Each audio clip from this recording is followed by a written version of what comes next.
All right, we have one more speaker before we get to our moderated panel. It is my pleasure to welcome our next speaker. She is a gerontologist and health policy manager with the Deloitte Center for Health Solutions. She combines her expertise on aging, disruptive innovation, and technology in the healthcare industry with experience leveraging traditional and emerging research methodologies to both lead and support research projects. She earned her BS and BA degrees and a certificate of gerontology from the University of Georgia and holds a Master's of Public Health and Health Policy from the George Washington University. Prior to Deloitte, she worked in the nonprofit sector, providing expertise in aging, policy, and development to organizations from the local to national level. And we're so excited to have her here after the release of the Future of Aging report that we were circulating in the office all summer. So please join me in welcoming Claire Cruse.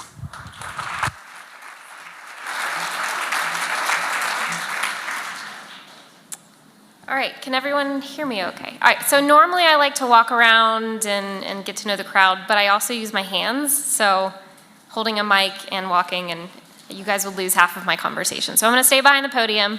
But again, thank you so much for having me here today. I'm really excited to talk to you about this research that I've been working on. It's kind of been my pet project over the last year at the Deloitte Center for Health Solutions. I'm glad Lindsay gave a little bit of my background before I was at Deloitte, because I do think it helps bring a little bit of light to why I'm so passionate about this project.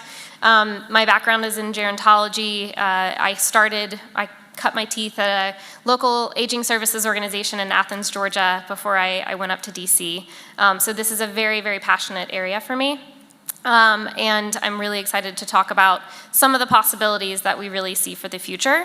The one thing I'll talk about, or I'll note throughout my presentation, this is very futuristic sounding, and it's very anchored in what does 2040 look like? What does 20 years out look like?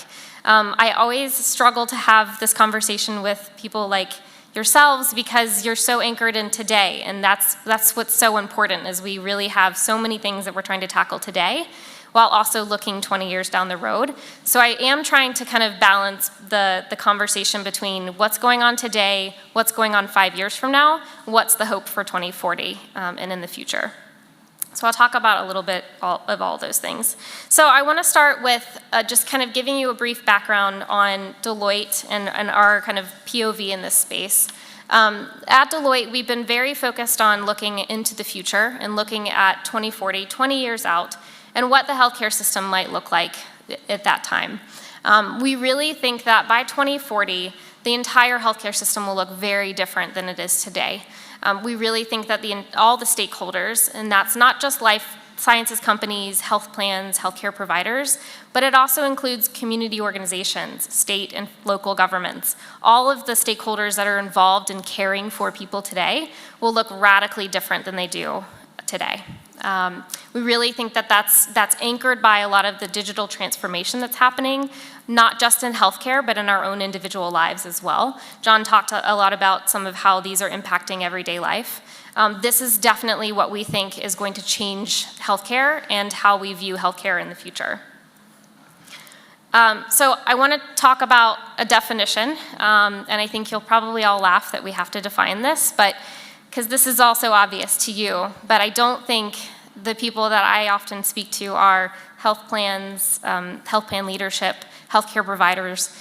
They don't always see the full picture that we describe in this slide. They don't always see beyond the physical health. They don't always account for the social, the emotional, the mental well-being that is involved in health for an individual.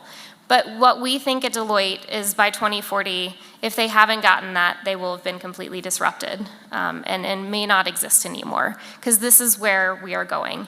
By 2040, 20 years from now, we really think that the entire system will have reoriented itself around supporting the health and well-being of individuals rather than treating disease and chronic conditions. So as we started to explore this future of health and what 2040 might look like, my charge, my specific charge for this research was, what does that mean for how we age in the future? What does that mean for how we grow old? I'm really glad that Kathy used the term age wave. I think the tsunami language and the silver tsunami language needs to go away very quickly. I've been actually calling it a permanent sea change. I think it really, the fact is that we are going to see older adults in larger numbers until perpetuity. We don't see that ending anytime soon. So this is really a permanent sea change. Ashton Applewhite likes to say that longevity is here to stay. It's one of my favorite speakers in this area as well. So as I started to explore this, I kind of dug up some of my old mentors from my early days in the gerontology space. And I really always loved Laura Carstenson's theories on aging and how it's going to impact us today and in the future. And really one of the quotes that I really liked from her was that we're really not an aging society, we're a middle-aging society. Those years that we've added on in the last century, they weren't tacked on at the very end of life, they were added to the middle of life. So we are living much longer and much healthier lives. However, while that's been advancements that we've seen over the last century, we've also still not caught up completely. So we're still seeing that health span, the number of years that people remain healthy and vibrant, is ending more than a decade before lifespan. So you can spend up to 10 years or even more in poor health at the very end of your life. So what do we need to do to tackle that? But not more importantly, but for this conversation, what would happen if that changed? What would happen if health span actually equaled or close to equaled lifespan? So that's really what we tried to explore through this piece. You see three people on the side of our screen here. I'll introduce you to Larry, Chase, and Dana throughout this topic. Larry is a widower.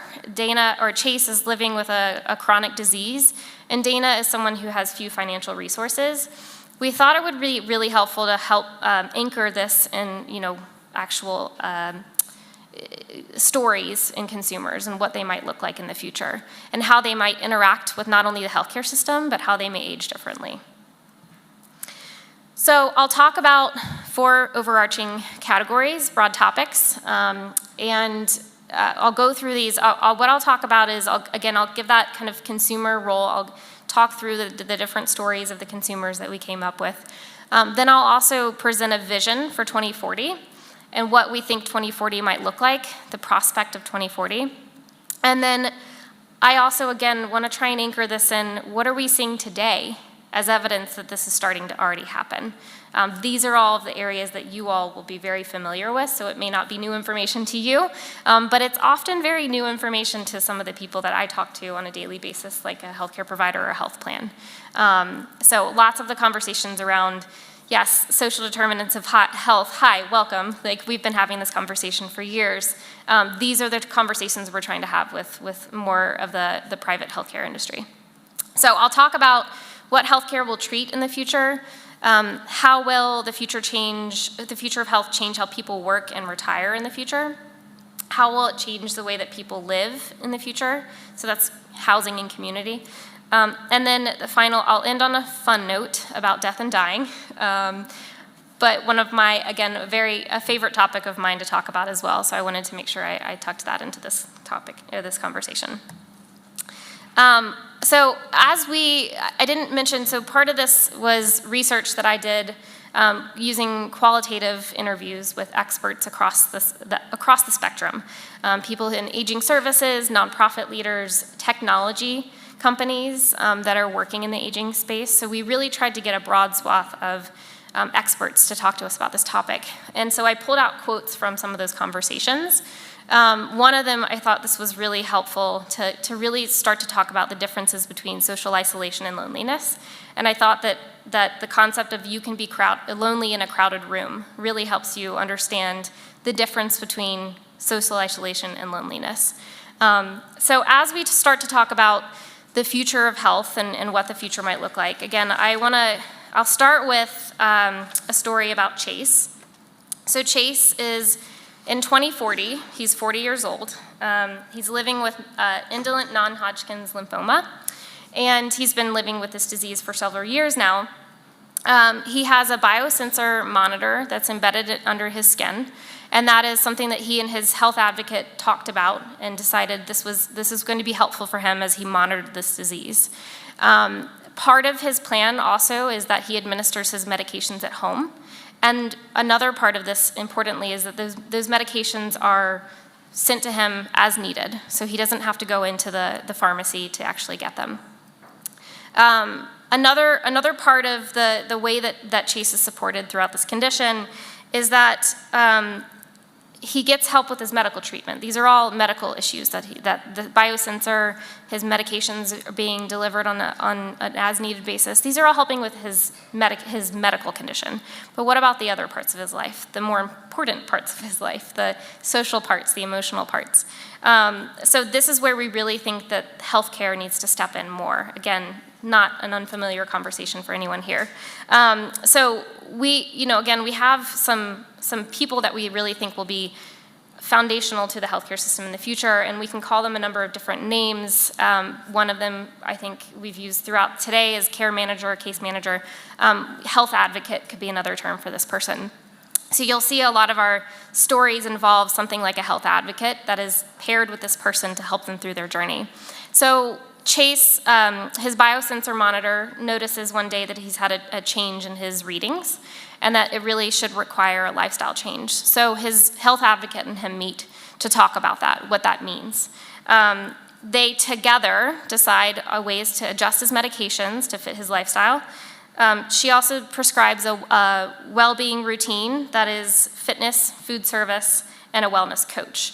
Again, so really trying to tackle the other parts of his life that are being impacted by his condition.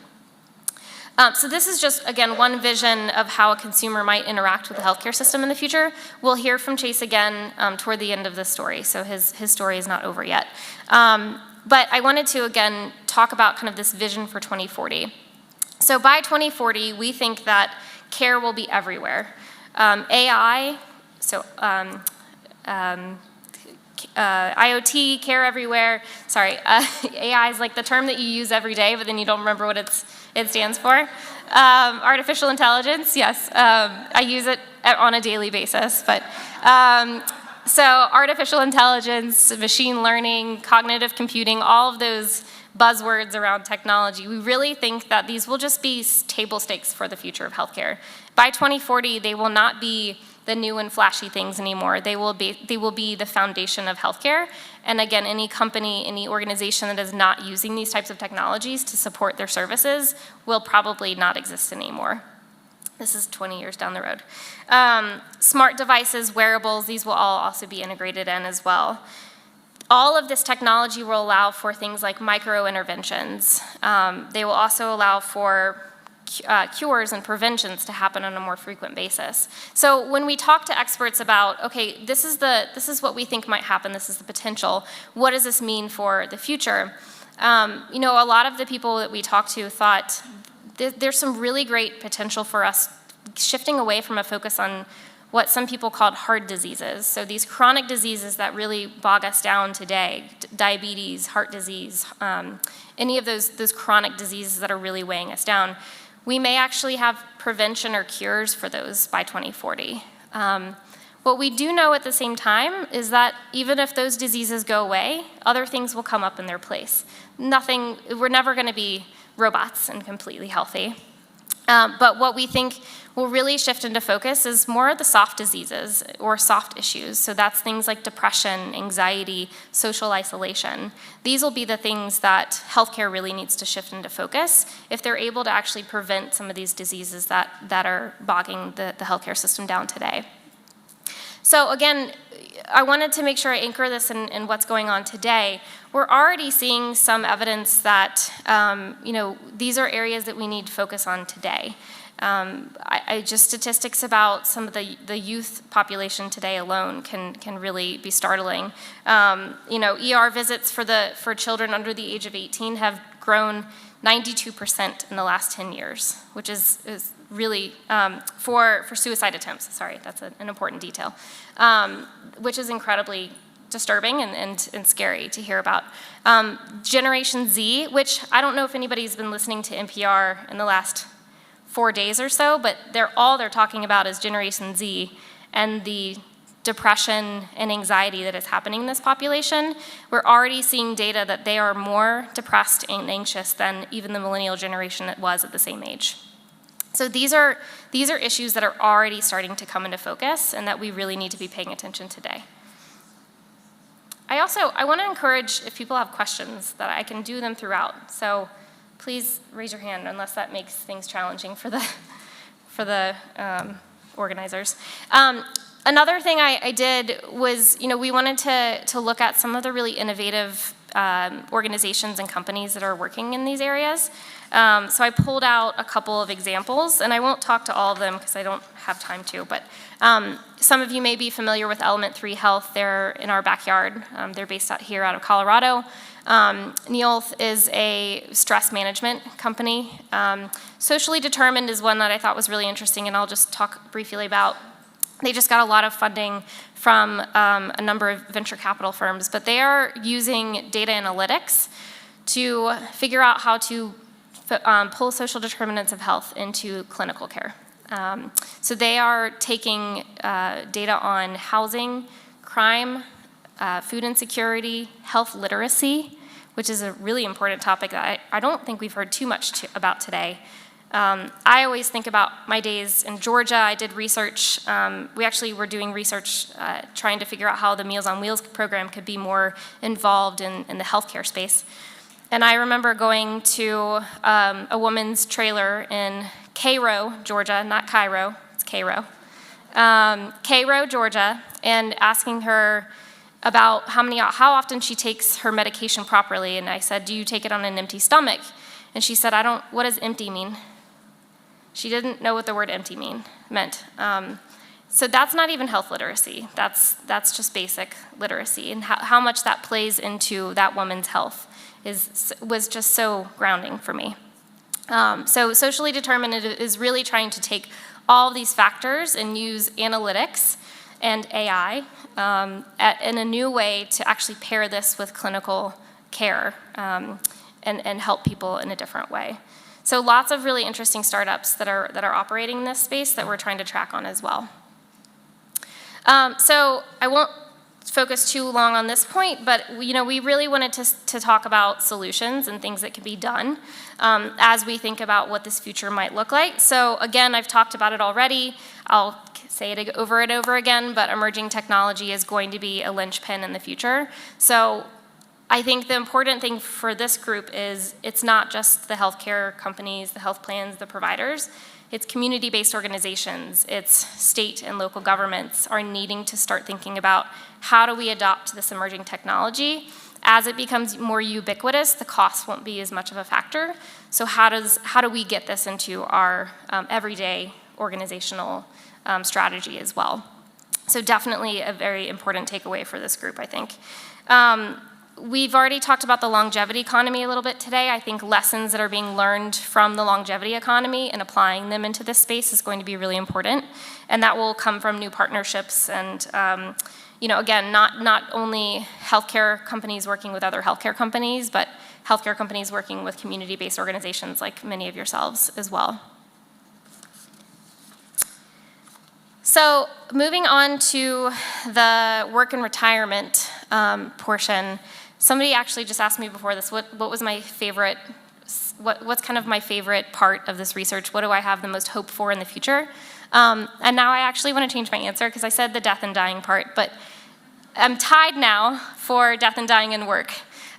Because I think this concept of how work is going to change in the future, just based purely on the fact that we're living longer and could potentially live healthy longer, I think that that's just massively interesting.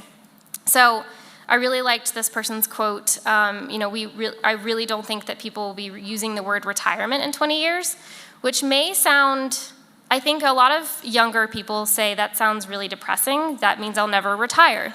I disagree. I think what it means is that we'll just have so many different definitions to use for what we traditionally called retirement that it just won't be so, everybody gets to 65 and they leave the workforce. That is really what excites me, and I think helps me, at least as somebody who's in my earlier career, think about my career differently, and the trajectory could look very different. So again, really tried to anchor this in what does 2040 look like.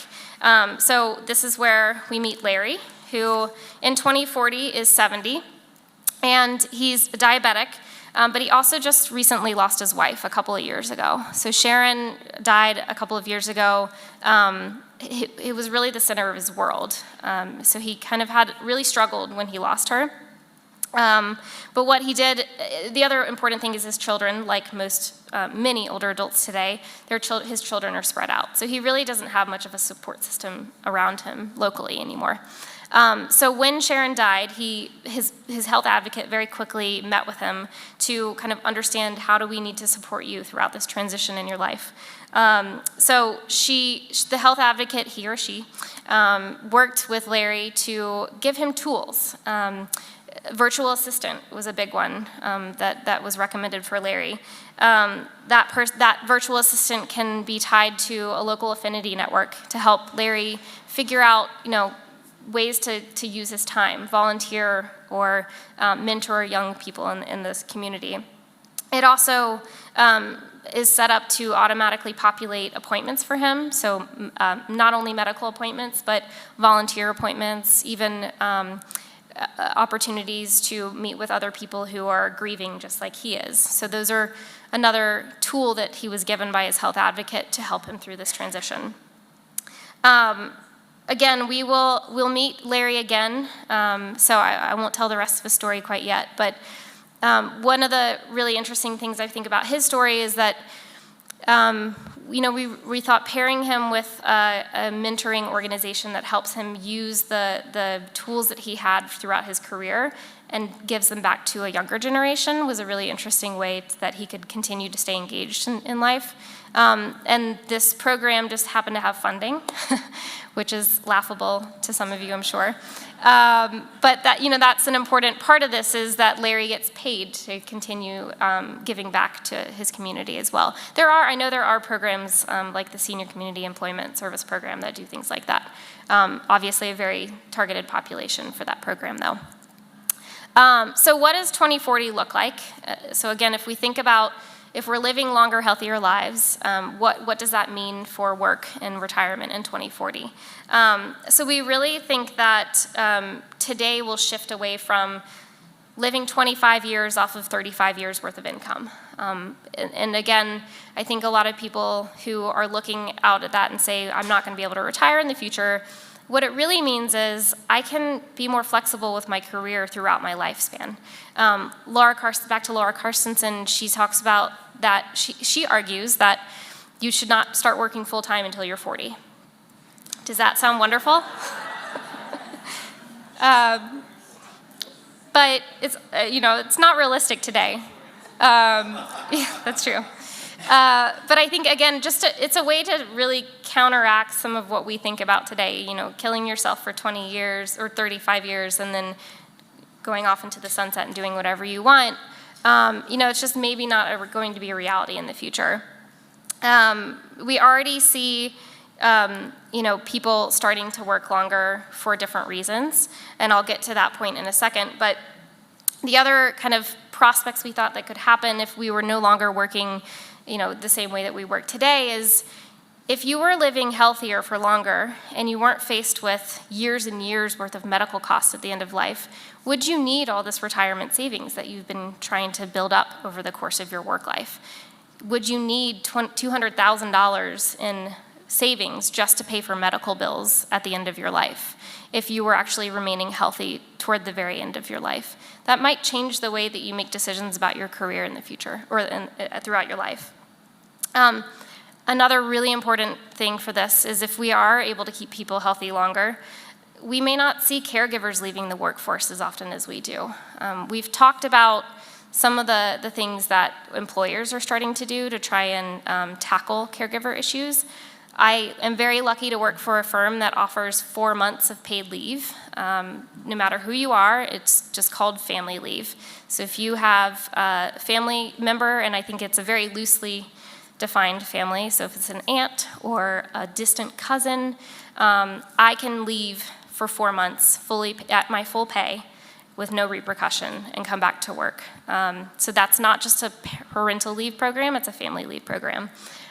We may see more employers start to do this as we see these issues impact the workforce. But again, the hope for the future is if we're able to think about there's a cure for Alzheimer's or a vaccine for Alzheimer's, how many caregivers that would free up. What that would mean for caregivers in the future, however, it might be different, and I'll get to that in a couple of slides. But we already see, again, some of this evidence that this is changing. People are working longer. Some people are working longer because they have to. But an interesting study that I found was that Age Friendly did a survey of older adults who were still active in the workforce, and they found that 64% of them said they were working still after retirement age, not only because they had to, but also because they wanted to. And only 20% said that they were working because they had to. So I think we're already starting to see a shift in the older workforce saying, I want to remain in the workforce. I don't want to retire and play golf for the rest of my life. So I think that was a really interesting study that helped anchor that in data. The other thing, we're also seeing some data around more participation in the gig economy from older adults. I think that this is such a new phrase and trend that we don't have a lot of really great data around it, but I'm really curious to see how the next 5 or so years will look for participation among the older adult community in the gig economy, working, kind of picking up jobs as they need and want to support their lifestyle. So again, just talking about a couple of organizations that we know that are working in this space. Encore is one that I'm sure probably most of you are already familiar with, but really inspirational work that they're doing to shift the narrative around what older adults can do for the community and for the workforce. Mark Friedman, their CEO, wrote a really great book called The Big Shift. And it's really trying to say, how can we stop thinking about this massive population of older people with this wealth of information and knowledge as a burden, and rather as an asset and a tool that we can use for the future. So if you have not heard of Encore, I would definitely check them out. And in reading Big Shift, I think it's targeted at people in their 50s, but I'm reading it, and I think it's fascinating to read about as well. So definitely recommend that. Going beyond care, definitely a part of this. Really needing to shift our mindsets around how people are thinking about work and retirement.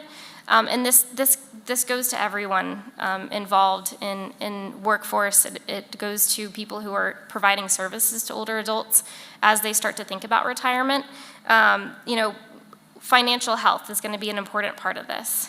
While people may not want to continue working later in their years, they may have to. So that's a reality that we also have to continue to face.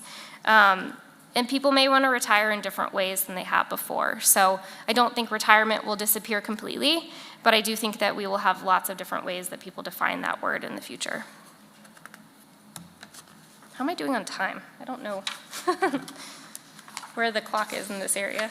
I should have brought my 15? Oh, wow. Okay, I'm gonna have to speed up. Okay, so I have 2 more sections and then a couple of questions to end on, so I will try and make it fast. So again, oh, okay, some more time. Thanks for making it a lot more nerve-wracking, though. Okay, so I will try and end before that, though, just because I know people are getting tired toward the end of the day. So another section that we really tried to focus on was aging, how people age in their community and homes. I really liked this aging in place expert that we talked to, who's really trying to pass trying to get past local legislation in Maryland to pay for home modification. I know this is an issue that many of you are working on across in Boulder, but also in other areas as well. But that prevention side of things, right? If you install 100 grab bars at $300 a piece, you're avoiding the $30,000 in medical costs that come from a fall. So prevention being the key there. So if you remember Larry, we tracked him into 2050, and we find that 10 years later he's 80. He's developed a lot of deep interpersonal relationships with some of the groups that he's been working with. And a couple of them say, you know what, let's get together and find a place to live together. We don't want to retire in a community home. We would really want to stay in the neighborhood that we've been living in. So they decide to band together and find a place to live. They move in, share cleaning services, cooking services, and then their home, I think this is the neat part about the technology side of things, their home is connected. It's paired with technologies. And I'll talk a little bit about today's connected technologies and how they aren't really connected at all in a second. But the really critical part of this is that the technology in their home is really helping them in a number of different ways. So another thing that Larry does is sets up his virtual assistant to help him monitor his glucose. And she is paired with his pantry or his fridge or both to help him identify foods that he might need to eat for that day to help monitor his glucose levels. I will stop here and pause because I think this is at the point, about the point when people start to say, there's a lot of data and a lot of information that's being exchanged over the internet, and there's a lot of privacy and security concerns that might come out of this. I think the really important thing for us when we think about any type of technology that is paired with a person and is really tracking everything they do is that person feels comfortable with it. No part of this is us advocating for we would automatically assign this technology to every person. It is really a person who is willing and open to using these technologies are going to be paired with them. So getting people comfortable with the privacy and security is definitely going to be important in order for us to have uptake in that space as well. So again, this kind of vision for 2040, what might communities and homes look like in the future? So I've talked a little bit about the technology in the home. We might see a smart scale that a person gets on every morning and sees how their weight is, but it also scans other biometrics. And that data is then sent to their health advocate or their care manager. Again, with all the proper privacy and security settings, and with the full knowledge of the patient and the individual themselves. We also might see that technology doesn't end when they walk out their door. So we might see hyper-connected transportation systems that are really helping not only with a lot of the transportation challenges we have today, but also getting people through that last 10 steps problem, getting them out their door and into an Uber or out their door and onto a bus. We know that these are the problems that need to be tackled today because there are systems that exist and there are people who want to use them, but that middle part is really where the rubber hits the road. Not to be too funny, but trying to keep you light at the end of the day. So I think another, we tried to, again, anchor this in some evidence that we're already seeing this happening today. And we see so many organizations that are already trying to work on making homes more accessible. That's happening through home modification programs. It's also happening through specialists that are contractors who get specialists. So there's a CAP specialist that can go into a home and look at across the board to see what does this home need in order to be age-friendly, in order for someone to actually stay in place as they age.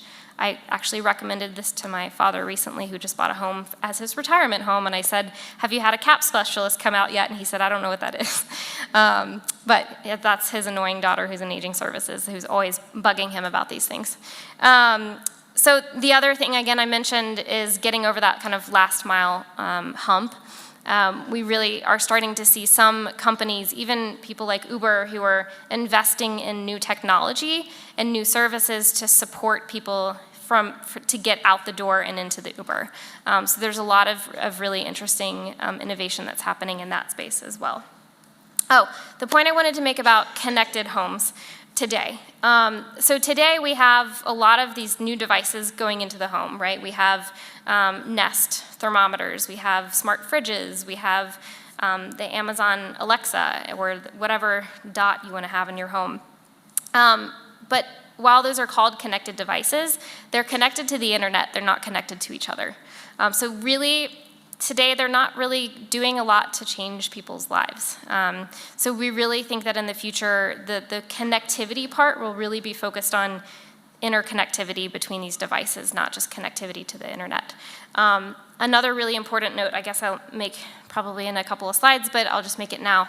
5G or internet and any kind of Wi-Fi or connectivity, broadband access, these are major issues that, especially in counties that we have so many counties that are rural here in Colorado, these people who don't have broadband are going to be left behind from these services as they increasingly become internet-based.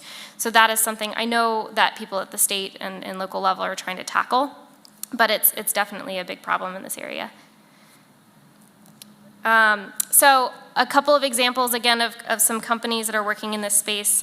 Minka is actually another local one trying to find new ways to create housing solutions for older adults. The way it's described, I kind of think of it as like an IKEA for houses. It's really, they're modular units that people can tinker with and change as they age, and they can be kind of moved into different communities. So really trying to tackle that, the fact that if you buy a house, it's just brick and you can't really make a lot of changes to it. Trying to make homes more modular so that as functional limitations change, you can really, your house can change with you as well. Best Buy, you're very familiar with them as a technology services company, but they are making a lot of investments in the older adult space. Most recently buying Great Call, which is a lifeline services provider. So there's a lot of really interesting people who are trying to get into this space because they see it as an opportunity. So we've talked about how to sell yourselves and how to really make people understand the wealth of information and services you provide. There are some people who are starting to queue into this. I think it's been a little bit more lagging in the community services and the community organizations areas, but I think they're going to start getting on board with it. So closing technology gaps, again, going to be really important. I talked already about broadband. I think that's really where this comes in. But thinking about new partnerships and new relationships that will need to be had to help people as they age. Merrill Lynch created a chief gerontology officer, which I thought, I'd never heard of a chief gerontology officer, and now I really want that job. So anybody who needs a chief gerontology officer, call me. But Merrill Lynch saw that their clients were facing questions, more than retirement questions, but end-of-life questions, end-of-life planning questions. So they hired a chief gerontology officer whose sole role it was to train all of their financial counselors to talk about all of these issues, not just the basic retirement and money in retirement, but end-of-life planning and other conversations that need to be had as you start to think about getting older. All right, so I will move on to the uplifting part of the day, which is about death and dying. So I really loved this because this is, again, from a very personal standpoint. I lost my mother when I was very young, so I'm very obnoxiously open about death and dying and grief, and I think it startles some people that I know in my personal life, but I try and do that on purpose because I do believe what this person believes is that 20 years from now, we won't be afraid to talk about death and dying. It'll just be another stage of life that we have to talk about and process through. So I'll bring you back to Chase. So Chase is now 60, and his disease has advanced. So he has seen a change that indicates that his disease is advanced kind of beyond, return. And so he sits down with his health advocate and starts to talk about end-of-life plans. They pull up data to understand what the rest of his life might look like based on his current condition and the other metrics that they can use. I think that's a really interesting part about this future, is that we'll have so much more data to operate off of once we actually make big data smart and figure out how to use that data. We will be able to, help people like Chase predict what the future might look like for them. So we already see evidence that this is starting to happen. One of my favorite concepts is called a death cafe, which is not probably what it sounds like, but it's really where people get together and have conversations about death and dying. And these are happening all over the world, and it's exploding in popularity, which I think is fascinating. I think that really shows us that there's a need and an interest to talk about these issues. Another really interesting, I'll flip to this slide, group that I don't know if anybody's heard of is Embodied Labs. And this is pairing today's innovative technology with death and dying. I actually got to test some of their technology when I was out in California earlier this year, and it is fascinating. They use virtual reality to help people get in the shoes of someone who's going through a terminal diagnosis.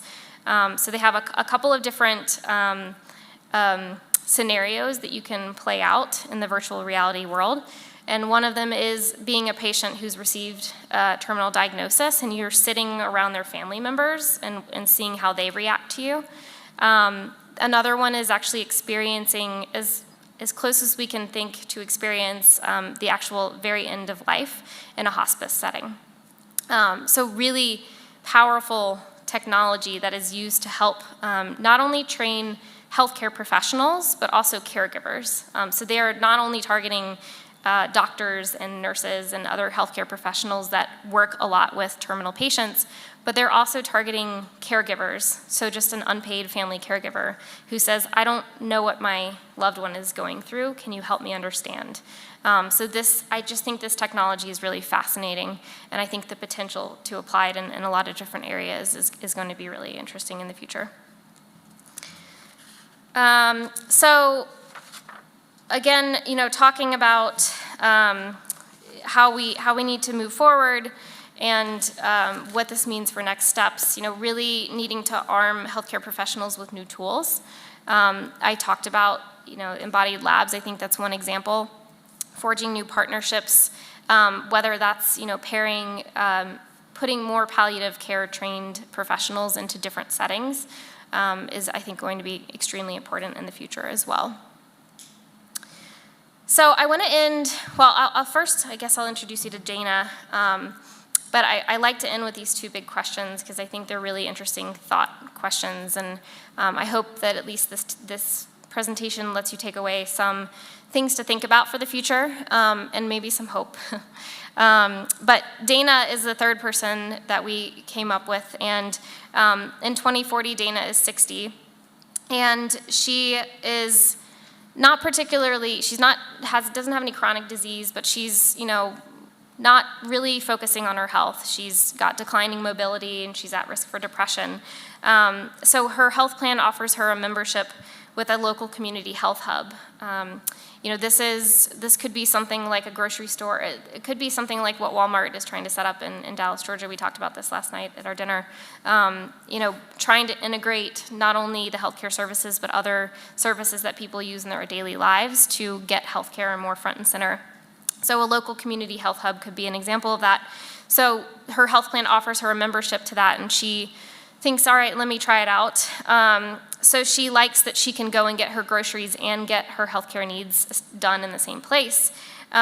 She meets with an enrollment specialist who walks her through all the benefits and also helps her understand all of the technologies that they use to support her throughout her interactions with that local community health hub. Because one of the benefits to that is they have sensors in this grocery store in the cart that can detect what kind of food that she's dropping into her cart. And again, this is where a lot of people start to think, that's really getting into my personal life. The important thing is that her health plan offers this to her, and her enrollment specialist walks her through every concern that she might have. She can walk away and never go into that community health hub if she wants to. But if she does feel like it's a service that she could benefit from, it's one she can sign up for. And that person is, her health advocate may be alerted, she's pushing the cart differently than she normally does, and she's also dropping food that is not necessarily nutritional into her cart. You might want to ping her and just see if she's doing okay. Again, she's open to receiving communications like this. So her health advocate does meet with her and suggests, maybe we should work on, what's going on, or is your mental state okay, and talking to her about some resources on that front. But another interesting thing is pairing her with some community resources, even neighbors who can support her. So that the health plan and the health advocate would actually train neighbors that she's close with to help her support her in her life as well. So again, just another picture of what the healthcare system might look like for someone like Dana in the future. So I want to end on these two big questions. As we thought about the future and the possibilities for 2040, and again, extending that health span, we came up with two really big questions that I don't think we necessarily have answers to today, but are definitely going to be important as we think about this future. And one is, how critical is the analog in the digital age? As we increasingly see things become digitized, we increasingly have things like a virtual assistant that can help you, or more people ordering groceries from their couch and having them delivered.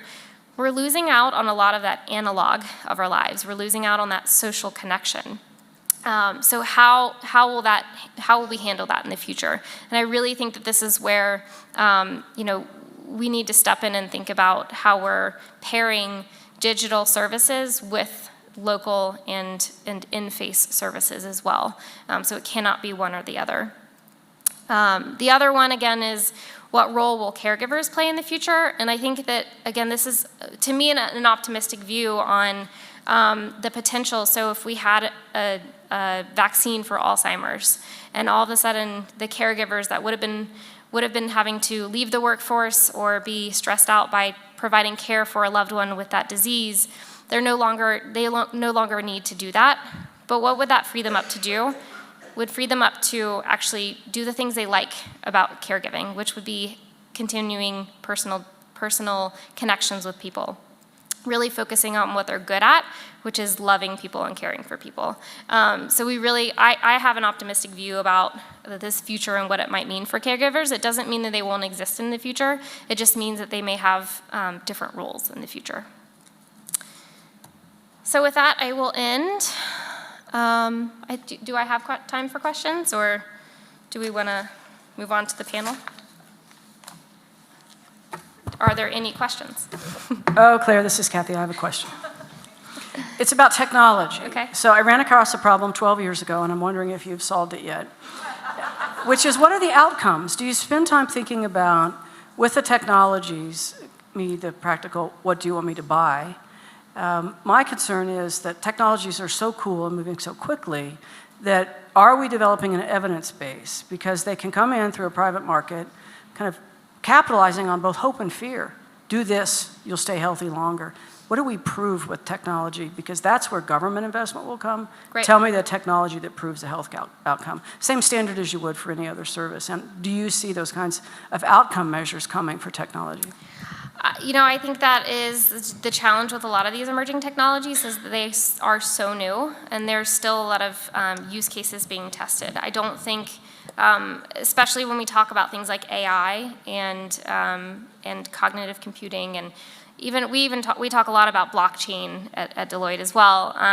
These are technologies that are so new and are so young that we don't have those outcomes yet, and we are seeing.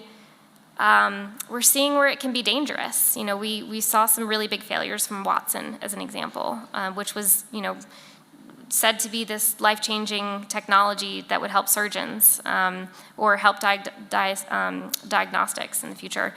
And we're seeing some of them fail. So I don't think that across the board we have good outcomes yet. I think that's really what we're going to see in the next 5 to 10 years. That's really why we're looking at 2040. Because we're starting to see adoption today, but it's going to be not just in healthcare but in any industry, because these are younger technologies. It's going to take years for us to understand. And then you add on the fact that we're in healthcare, and you add another 10 to 15 years. So I guess my answer would be we don't have a lot of outcomes that are really strong quite yet, but I think that's the focus right now. That's also why we're seeing slower adoption, because nobody wants to be the healthcare provider that adopted Watson and then killed people accidentally, or missed things that they should have gotten as a person. So I think that's why we're always a little bit slower to adopt in healthcare than other industries, because it is such a critical, you can't get things wrong. We hear in Japan that they're utilizing robotic healthcare providers in the home especially. Could you comment on that? I haven't followed that very closely. I mean, again, I think that goes back to, I don't think anyone I work with or I would ever advocate that a robot should completely take the place of a physician or a clinician.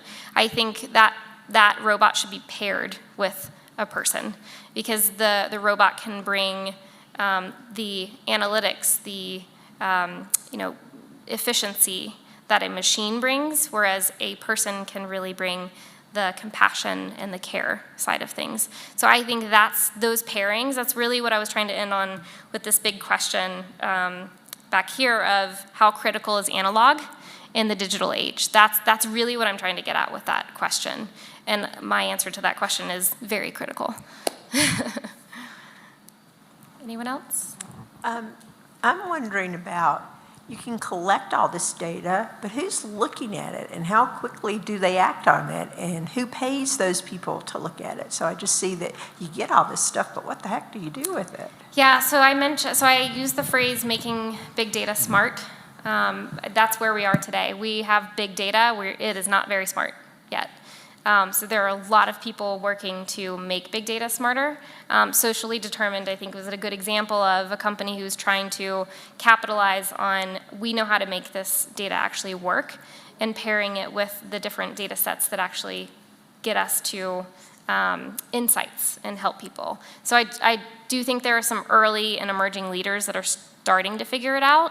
As far as paying for it is concerned, again, more leading healthcare providers and health plans, even life sciences companies like pharmaceutical companies, they're starting to realize there are some solutions that they see as viable. But again, it's the leading edge of these companies. We're not seeing broad adoption across the board.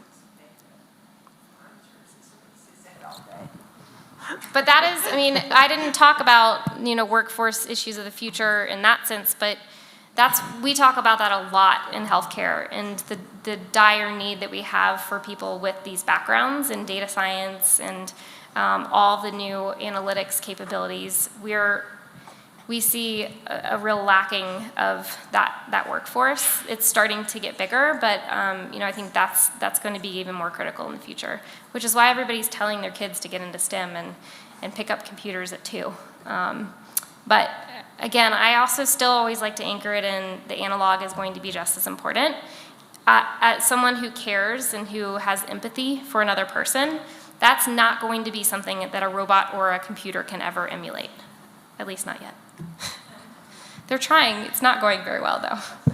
I have a question about kind of some of the research methodology around attitudes and sort of culture of aging, and how much our kind of bias against aging, or ageism, just our inherent ageism culturally or societally, prevents innovation from happening, or prevents venture capital flowing, or prevents policies from really understanding the opportunity? Yeah. Yeah. And was that taken into account in some of the research to understand let's say the boomer generation and following generations that are getting into this category now, and their behaviors and cultural attitudes toward aging, the idea of aging?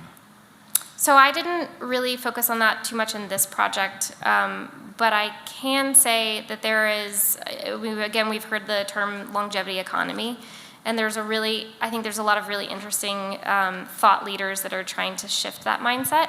A really good example of people who just don't get it because of their ageist experience. My favorite example of this was when Gerber noticed that a lot of older people were buying their baby food, and they were using it to eat because they had dental problems.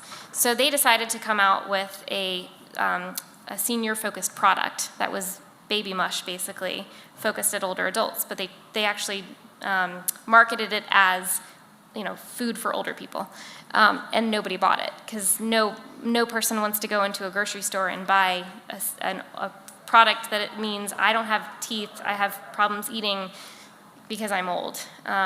So I think that was just a really good example of completely missing the mark on how to market toward an older population.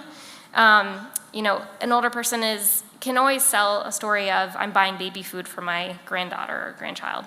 So that's why they were doing it. So there's a lot of researchers who are focused on that issue and trying to get the innovation space, the venture capital, the startup space to understand you don't bring a product to market because you think an older person needs it. You bring a product to market because you've actually met with older people and you've figured out what their needs are and they've told you what they need. So I have not done any research in this space. Did somebody have a comment, or it was just that a Yahoo?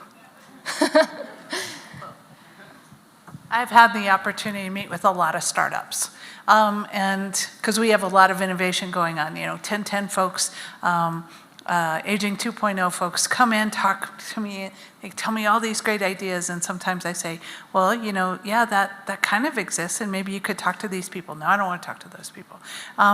Well, have you tested this? No, I know it'll work. Right. Do you have grandparents? And, it's just this real resistance. I have had a few people come and talk to my aging advisory committee, and they said, just pitch it to them if you want to know. I can't tell you, I'm not their age. But if you want to talk to someone who's 75 to 90, you can talk with them, and they will tell you exactly what they think. And both of those people got highly offended, but it's like, you need to know this, right? Yeah. If you're going to... And I can't invest in something like that, right. Especially if people say they don't want it or they'll think it's intrusive.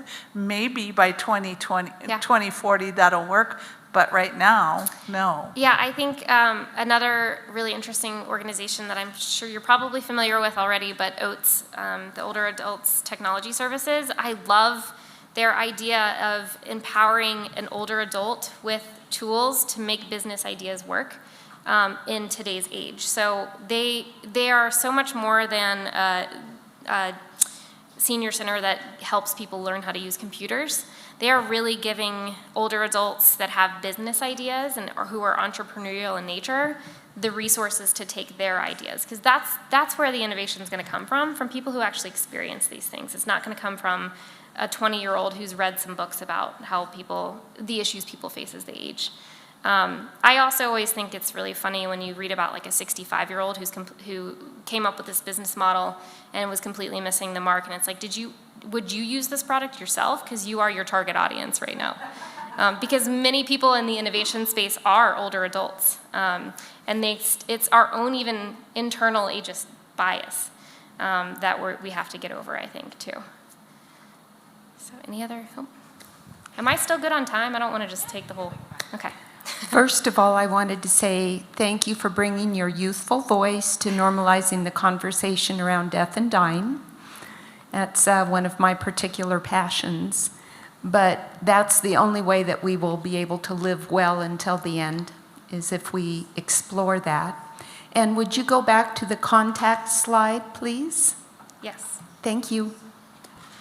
Thank you for your comment. All right. Yeah, so my contact information is on the slide, or you can come up to me afterward or find me on LinkedIn, however you want. Love to talk about all of these topics. So thank you so much for having me. And I think we're moving on to our panel. Do you want me to stay up here?